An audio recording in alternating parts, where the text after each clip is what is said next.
Let's be real. You probably think the toughest opponent you're going to face this season is on the other team's roster.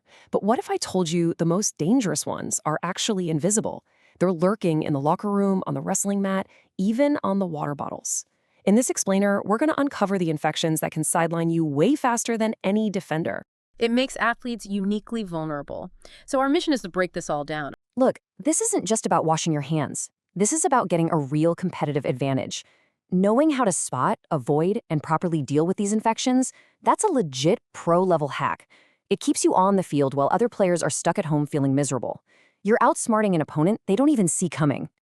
So let me put this into perspective for you. Say you get a little cold sore. It's annoying, sure, but you can play through it, right? Wrong. In the world of competitive sports, the answer is a hard no, and the rules around it are, well, they're pretty intense. 120. That's the minimum number of hours, we're talking 5 full days, an athlete has to be on oral antiviral treatment for a recurring herpes outbreak before they can even think about getting back to practice or a game. This isn't a suggestion, it's a hard rule. And it doesn't even stop there. After those 5 days of medicine, the athlete has to be totally 100% free of any new spots for another 72 hours. 3 more days. Every single sore has to be dried up and scabbed over. No exceptions. It's serious business. So why are the rules so wild? Well, there's a really good reason. Think about it. Skin-to-skin contact, sharing equipment, sweat everywhere. The athletic environment is basically a perfect breeding ground for this stuff. The regulations have to be this strict to keep one person's problem from becoming a full-blown team disaster. So we've broken this down into 4 main categories. The big 4: viral, bacterial, parasitic, and fungal. If you're a coach, an athlete, a parent, honestly, this is need-to-know stuff. Absolutely. Okay, so let's open up our first case file. I'm calling these guys the viral vipers. Why? Because they're super common, they spread quietly, and they can absolutely poison a team's whole season before you even know what hit you. First up, the classic mix-up, the common cold versus the flu. Here's how you should think about it. A cold is like a petty thief. It's annoying, it might steal a few good training days with a runny nose, but you can muscle through it. The flu? Oh, the flu is a full-on home invasion. It hits you like a freight train. High fever, body aches, a cough that feels like it's coming from your toes. It'll put you on your back for a week easy. Now, with those concerns about the flu and your children, we have seen how fast it can spread at school. Now we're seeing what happens when they're playing sports. ABC's Nick Watt led a demonstration on the court. Hey there, Nick. Good morning, Robin. Well, listen, any parent will tell you that kids, school, sports practice, that is the trifecta of germs. Now, flu is normally spread by air droplets, but it can also be spread by touch. So how do you keep you, your kids, and their buddies as safe as possible? Rule number 1, flu can spread on germy hands. So? Maybe during flu season, we don't do so much hand slapping. We've recruited the Carpenter Cougars, 3-peat and reigning LA champions, for a little demonstration.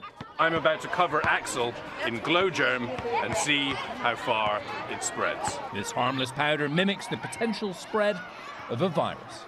Now, go play. Less than 5 minutes later, that glow germ glows under a flashlight's beam. You see that? If he had the flu, you might have it too. Every single kid on the team. Oh, Chris. Oh, for heaven's sake, Chris, look at that. All of them. Germy fingers. It's not just fingers. All over his cheek. Rule number 2, don't touch your face. If you touch your face, we transfer the respiratory virus into our bodies. We most often breathe it in. If that kid is sick, there's a 6-foot super infection zone around him, passing it on, coughing, sneezing, breathing. Especially when you're running, your heart rate's up, you're breathing fast, that's more air exchanges going on. Rule number 3, coaches, parents, don't let sick kids play. There's a culture in sports that we push ourselves. Be the one to tell them it's okay not to play today. There's more. The flu virus will live on any hard surface for about 24 hours. We have a germ meter, picks up harmless dirt, but also bacteria, viruses. The practice bench. Any reading over 100 is considered potentially germ-ridden. 1,173. It's impossible to sterilize those every single day, so we need to practice good habits. Anonymous kid's water bottle. 1,830. Rule number 4. Cleaning the water bottle every day, not sharing the water bottle, and then whenever possible, not touching the water bottle to our lips. How about that game ball? 2,890. Rule number 5, the golden rule. Guys, are you all going to wash your hands after practice? Yes. And that is any school USA. That is not a dirty school. That is an average school. Soap and water are your friends, not necessarily antibacterial soap. Some say regular soap is better. And here's something I did not know. Kids can be contagious longer than adults. So if your kid has been sick, keep them out of practice for at least 24 hours after their fever has subsided. Now, back to that cold sore we were talking about. In sports, herpes simplex often gets a much cooler, more intimidating name, herpes gladiatorum. Makes sense, right? It's notorious in sports like wrestling and rugby, where you're in close contact. And the key thing to remember is this virus is for life. It basically goes dormant in your body and can pop back up when you're stressed, which is exactly why those return to play rules are so strict.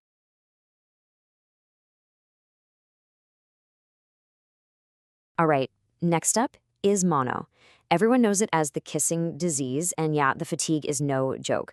The sore throat is awful, and trying to train feels impossible. But believe it or not, how tired you feel isn't even the main reason why mono is a red alert diagnosis for any athlete. Here it is. The real danger with mono is that it causes your spleen, that's an organ up in your abdomen, to swell up and become incredibly fragile. We're talking so fragile that a routine tackle, a dive for a ball, even an accidental elbow could make it rupture. A ruptured spleen means massive internal bleeding, and that is a true life or death emergency. That's why athletes with mono are out of all contact sports until a doctor confirms their spleen is back to normal size, which can take weeks or sometimes even months.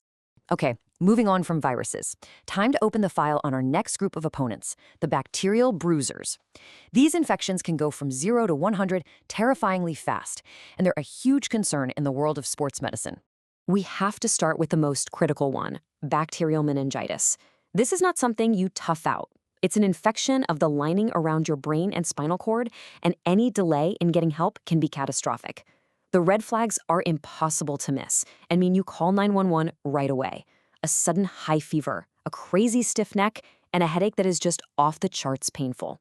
Okay, let's shift to the skin invaders then, which are, a constant battle. Impetigo. Impetigo is super contagious.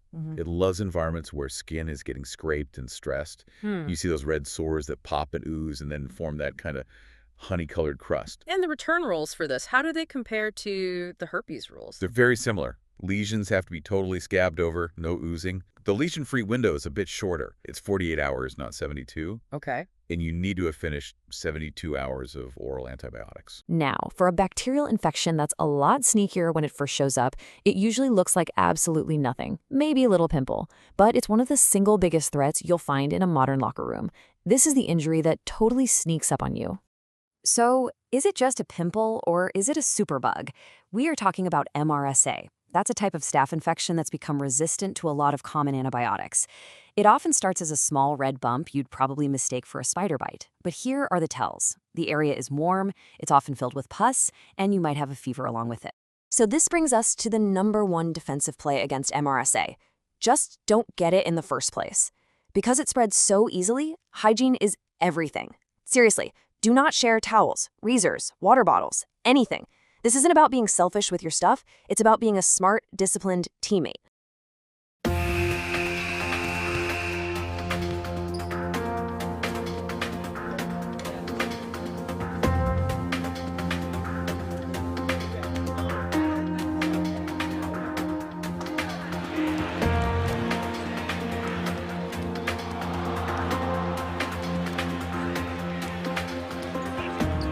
After I finished college wrestling, I coached for a couple of years in college, and then it was my first year coaching at the high school in Pendleton, and that's when I contracted the infection.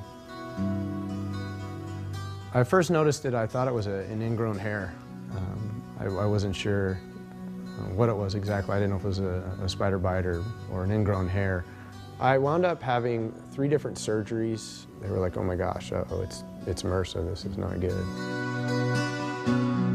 You know, we always had cleaned our mats on a daily basis and that kind of thing. But our focus was not on prevention of skin infections. It was more on getting better at wrestling, obviously.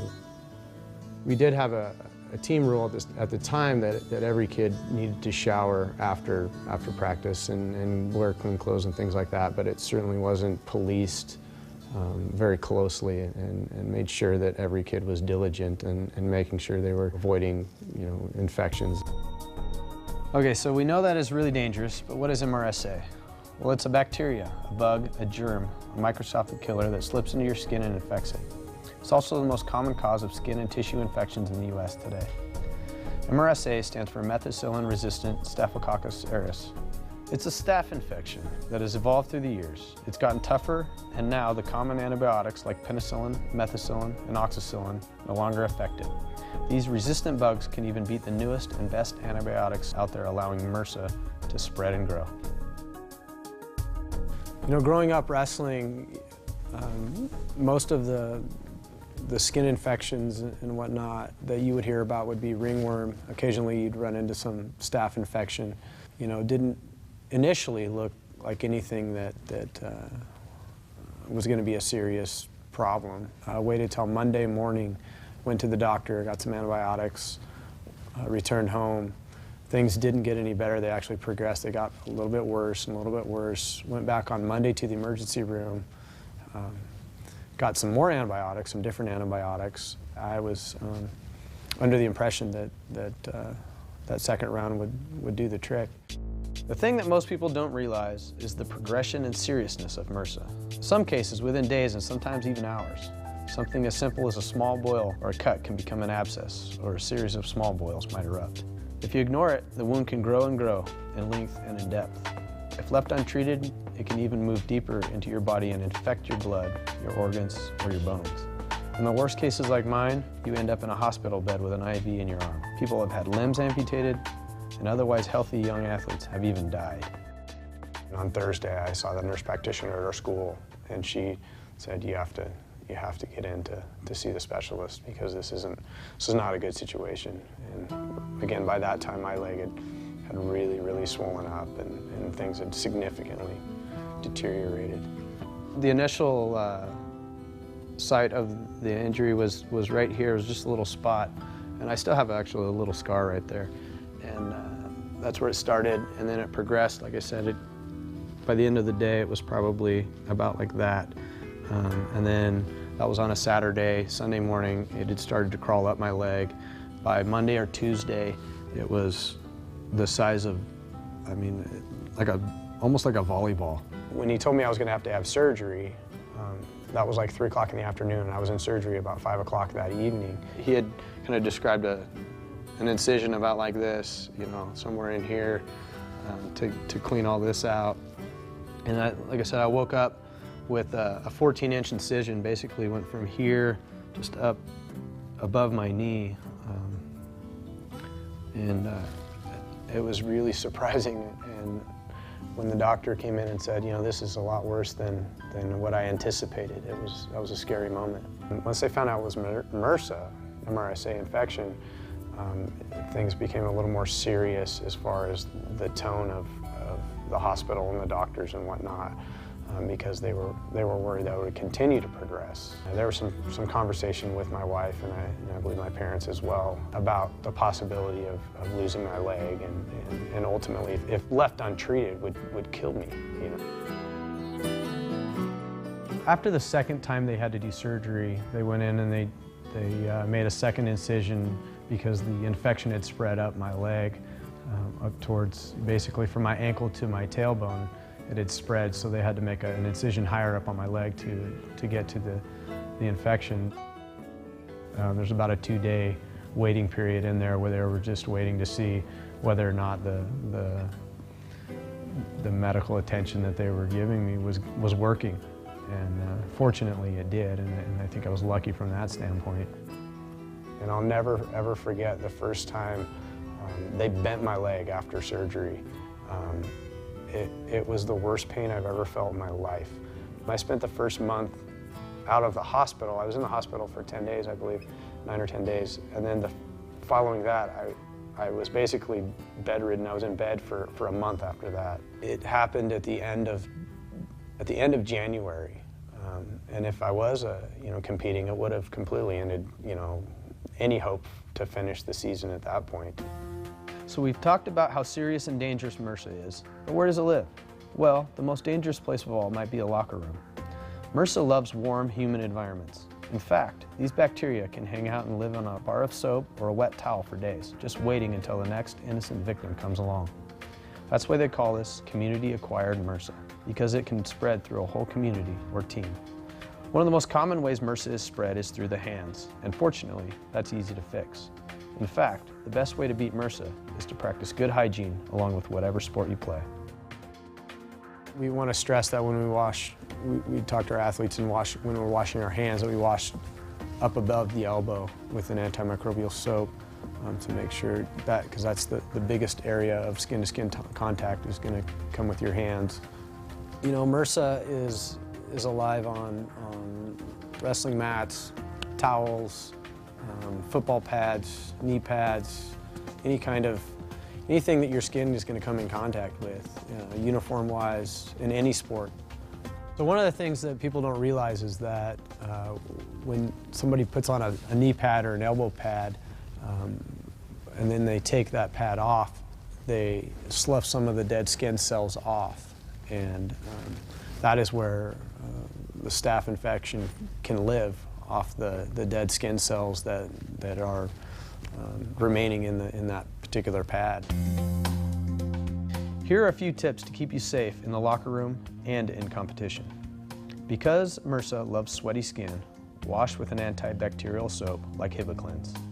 Hands are the greatest risk, so hand washing is the best defense. Make sure you wash the skin that's underneath pads with an antibacterial soap like Hibiclens.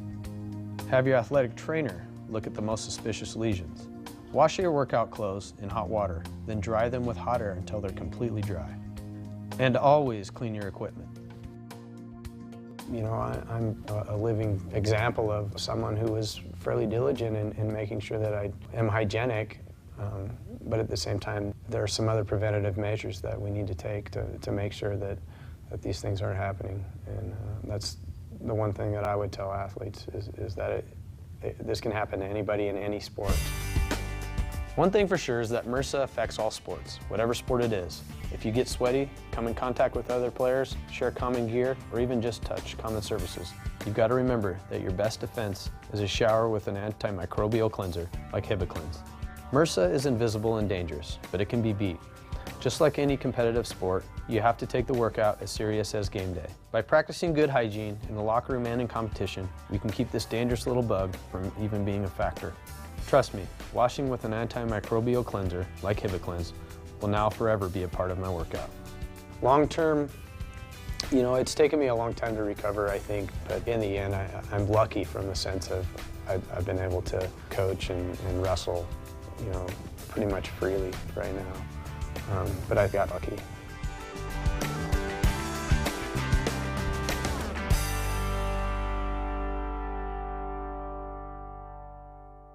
Okay, let's hit the other common bacterial issues. Sure. Strep throat, caused by Streptococcus pyogenes. Not a slow buildup like a cold, it hits you hard and fast. Severe throat pain, trouble swallowing, you might see white streaks on the tonsils, and a fever. And the last one, otitis externa, which is just swimmer's ear. That's it. It's a bacterial infection of the outer ear canal. A huge problem for swimmers, divers, water polo players. Water gets trapped, it creates this warm, moist incubator. And then boom. And boom. Intense itching, pain, a feeling of fullness in the ear. That's why you see them shaking their heads, trying to get every last drop of water out. Right. All right, time for our last case file. And I'll warn you, this is where things get a little weird. We're talking about parasites and fungi, the creepy crawlies that just love the warm, damp environments that athletes create. First up is scabies. This isn't a virus or a bacteria. It's a skin infestation caused by a tiny microscopic mite. The main symptom is an itch that is so intense, so relentless, you feel like you're losing your mind, and it gets way worse at night. And if you're thinking, what could possibly cause an itch that bad? Well, it's because these tiny mites actually burrow into the top layer of your skin to live and lay their eggs. I know, it's a super unsettling thought. But there is some good news. Unlike a lot of other infections, once you get scabies diagnosed and treated with a special cream, you can usually get back to playing in just 24 hours. Okay, what about internal parasites? I saw giardiasis on the list. Giardiasis is the most common waterborne disease in the country. It's a microscopic parasite. How does an athlete get that? From a dirty pool? Could be a pool, could be an open water swim, or it could be poor hygiene around the team water coolers. It hits the small intestine and causes weeks of, well, horrible diarrhea, cramps, gas. Yeah. It's completely debilitating. Yeah, no competing with that. And malaria is on the list for teams traveling internationally. Absolutely. Transmitted by mosquitoes in tropical areas. Any team traveling needs a rock-solid anti-malarial plan because that can wipe out an entire roster. Lice. Ugh, what's the good news here? The good news is treatment is pretty fast. Once you use the right medicated lotion, an athlete can usually get back to competition in 24 hours. And this is a really important point for coaches. Lice and scabies have nothing to do with being clean. It's all about contact. Shared helmets, huddles, towels.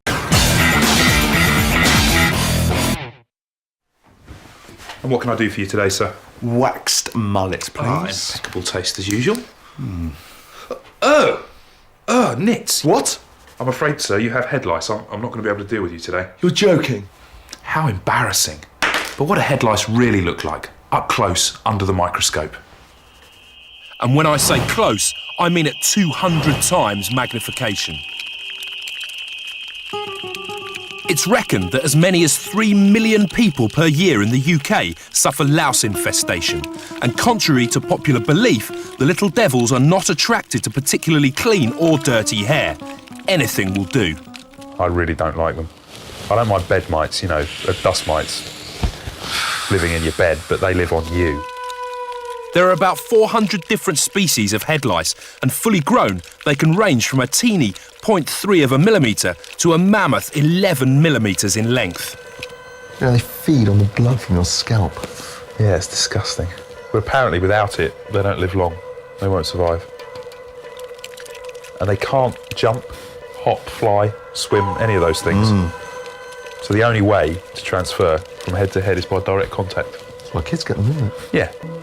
They use those claws to hang on to your hair. Lice are incredibly difficult to remove. They can shut down their breathing holes to avoid drowning in the shower and are becoming ever more tolerant of insecticide shampoos. Covering your head in castor oil or mayonnaise to remove lice are just urban myths. The best way to get rid of these little bloodsuckers is by 2 weeks of regular attacks with a fine-tooth comb. All right, let's finish up with the fungal frenemies, the moisture monsters. Yep.